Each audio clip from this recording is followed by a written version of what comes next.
where is Prophet Ismail or Ishmael in the Bible? Can you show me in the Bible with the real copy? This question came up when I think I did a Q&A session on non-Muslims' objections on Islam. I think and it was in Urdu, so I'm sure this person is bilingual. I will inshallah cover this in Urdu also later on, but since the question is asked in English, I will cover it in English. So you want to see original Bible? Here is Alhamdulillah. I originally intended to bring an Arabic Bible, an English Bible, and an Urdu Bible, but then I said, well, I will bring the one. Subhanallah, by the will of Allah, it happened so that I brought it last week, and I said, let me bring the same thing this week, the one I personally read. This is my personal copy that I've been reading at least for last 6 years. Okay, so it is a red copy, not red in red color, R-E-A-D, red copy. It has been read. So it's not just sitting, inshallah, in the bookshelves or in the libraries, my library. Now let me show you where is Ismail in the Bible. First of all, let me tell you something. Any nation, whether it's Jew, Christian, or Muslim, that claims to be Abrahamic is only worthy of calling itself Abrahamic if they follow Abraham, if they follow his footsteps. I'm sure no one would disagree with that, right? Otherwise, my dad is so-and-so, your dad is so-and-so means nothing if you don't follow, if you're not on the same page with them. If you're not on the same page, if you're not following their footsteps, then you cannot claim to be their people. You see what I'm saying? Just like in Bible, Isa alayhi salam will refuse to know certain people. He will say, I don't know you. Go away from me. Why? Because they did not follow Jesus Christ, peace be upon him. So here I have Genesis, the very first book of Bible, and it's my open challenge to you, and this is English Standard Version, I believe, this translation, and it's a gifted Bible to me. Let me see. Yes, ESV. This is ESV, English Standard Version, one of the most accepted ones. You know, there's many versions of the Bible, but every version would have pretty much similar words of this content. Genesis chapter 12, verse number 5. God promises Abraham.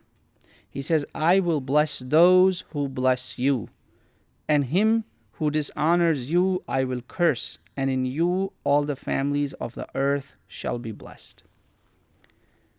This is a promise of God, that those who bless you, I will bless them. Meaning those who bless Abraham, I will bless them. This is a promise of God. Who blesses Abraham the most? Muslims, I hope you are listening to me. Every prayer we do, whether it's a sunnah, whether it's a nafil, whether it's a voluntary, whether it's a non-voluntary, whether it's an obligatory section of salah, at the end of every salah we say, Allahumma salli ala Muhammadin wa ala ali Muhammad. Then, kama sallayta ala, bless as you have blessed, kama sallayta ala Ibrahim, Abraham, wa ala ali Ibrahim. Not only Ibrahim, but also his family, because God blessed him and his family both. Subhanallah. Innaka Hamidun Majid. This is Salawat Ibrahimi. We have a Salawat Ibrahimi that we do it almost every day. Almost every day, because every day we pray. Whoever prays 5 times a day, whoever prays Sunnah Nafal, will be following this. So God is saying, those who bless you, I will bless them. According to the Bible, Alhamdulillah, we are a blessed nation. According to the Bible, I'm not quoting Quran. So this is ESV, page 19, chapter 12, verse number 4. Okay. This is, we call it Salawat ala Ibrahim. We do that, Alhamdulillah. Now, another example. You wanted Ismail. Actually, Abraham wanted to make someone else, ask God to make someone else that is not of his blood, as his offspring, as one of his inheritors. God said, no, I will make your own son, your inheritor. I will bless him. So God actually promised Abraham having a blessed progeny when Isaac was not even born. When Isaac was not even born. This is page 23, chapter 15, God's covenant with Ibrahim or Abram. Page 23, Genesis 15. And he says, this man shall not be your heir. Remember, he asked for someone else. He says, your very own son shall be your heir. And he brought him outside and said, look toward the heaven and number the stars, if you are able to number them. Then he said to him, so shall your offspring be. Oh my God. Like the stars in the sky. This is a promise of God. And he believed the Lord, and he counted it to him as righteousness. Righteousness. Beautiful. It's a gift of righteousness from God. Page 23. Ishmael being promised way before Isaac, because Ishmael is born before Isaac. So he's automatically included. He's promised by God. Well, you may not agree with me. I'll give you another example. So, the covenant of circumcision. God says, before I go to the covenant of circumcision, well, let's do that. Do that also. Or maybe let's go straight to Ishmael. So, Ishmael, Genesis, page 26 of my copy, and this is not my own copies, a Christian friend of mine that I actually have read Bible with, gifted it to me. Chapter 17, Abraham. Now this is Abraham. And the covenant of circumcision. He was 99 years old at that time. He fell on his face when God gave him the good news. He said, this is 17:17, page 26, and 17:3. Here, 17:3 and chapter 17, verse 17. 17:17 and 17:3. Both mimic. Both acts are only Muslims that are that are mimicking. Fell on his face. It's called sajda, prostration, kneeling before God. Muslims do that every day. Another example of following the footsteps of Abraham. Now I'll give you example of Ishmael. 17:20. In 17:20 he says, I will establish my covenant with him as an everlasting covenant for his offspring after him. This is for Isaac. And then he mentions, remember, he fell on his face when he heard the news of Isaac. But people tend to ignore Ishmael. He should not be ignored. 17:20, he says, as for Ishmael, Ishmael, I have heard you. Behold, I have blessed him, and I will make him fruitful and multiply him greatly. The Arabs are Banu Ismail. They are descendants of Ishmael. They migrated, Hagar and Ishmael. It is also mentioned here in the Bible. The whole story of Zamzam. Oh my God. So 17:20, Ishmael is blessed. Another example, 21:19, page 31. Chapter 21, God is mentioning the birth of Isaac. And again he mentions Ishmael. He does not forget Ishmael. We are forgetting. Our Jewish and Christian friends are forgetting, unfortunately. Here, chapter 21, Genesis, and God says in 19, in 18, lift up the boy. This is the story of Zamzam. He's telling Hagar, and hold him fast with your hand, for God is promising, I will make him into a great nation.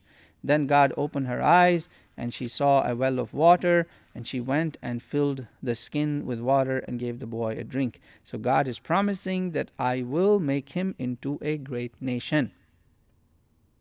Another example, same chapter, 21, verse 13, 14. Again God says, and I will make a nation of the son of the slave man also, because he is your offspring. Abraham, he's your offspring.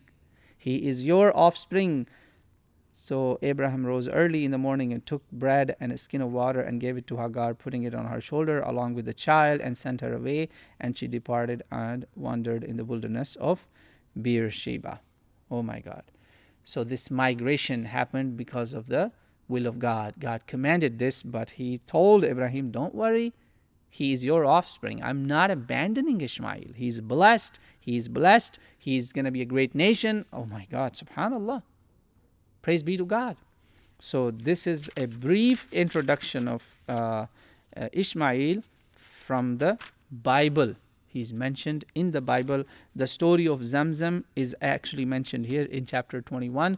But if you want to know the real details of the story, go to the books of life history of Prophet Muhammad, or Sahih al-Bukhari has it mentioned that how Gabriel came and opened the earth, struck his wing, and Hagar actually was able to, because she said Zamzam, it became a well. It is mentioned in Sahih Bukhari, but I did not quote anything from our references. I wanted you to look at non-Islamic sources, that how Ishmael is blessed and how much he's ignored. Now, I'll give you another evidence that how much Muslims still hold on to the covenant of Abraham.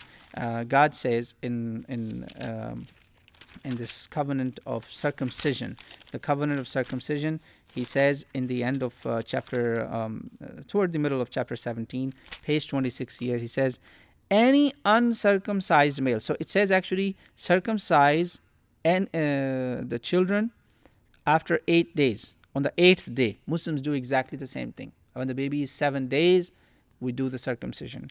And then it says, whoever is not circumcised is not your offspring.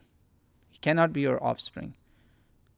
And so he says, so shall my covenant be in your flesh, and an everlasting covenant. Any last verse number 14, before mentioning Isaac's birth, this is before Isaac's birth. Remember that. Any uncircumcised male who is not circumcised in flesh of his foreskin shall be cut off from his people. He has broken my covenant. You want to be Abrahamic offspring, you have to be circumcised. Circumcision is part of the Abrahamic covenant. Ishmael kept it, and their progenies kept it. Arabs are known about doing this even when they fell into idolatry, until Prophet Muhammad came and cleansed them, restored them back to Abrahamic tradition. Even at the time of idolatry, they were not quitting circumcision. So this is a biblical introduction of who follows Abraham and the covenant of Abraham, what ties you still have with Abraham, and what is Ishmaeli or Ismaili connection with Abraham from the Bible. Alhamdulillah, I pray that may God Almighty show you the light of Islam, and may you accept Islam, inshallah. And I invite you to read the Quran. See, Bible has gone through many changes, especially getting lost in the translations and editions and versions and all that. But this story, the words I've read to you, being blessed and all that, Arabic Bible, Urdu Bible, English Bible, any language Bible you bring, English Standard Version, New International Version, you will find same words. Subhanallah. So I invite you to read something that hasn't been manipulated by humans, hasn't been lost in translations. The original is with us, which is the Book of God, a final word of God, Quran. So hopefully God will show us all the light of guidance. Ameen. Now,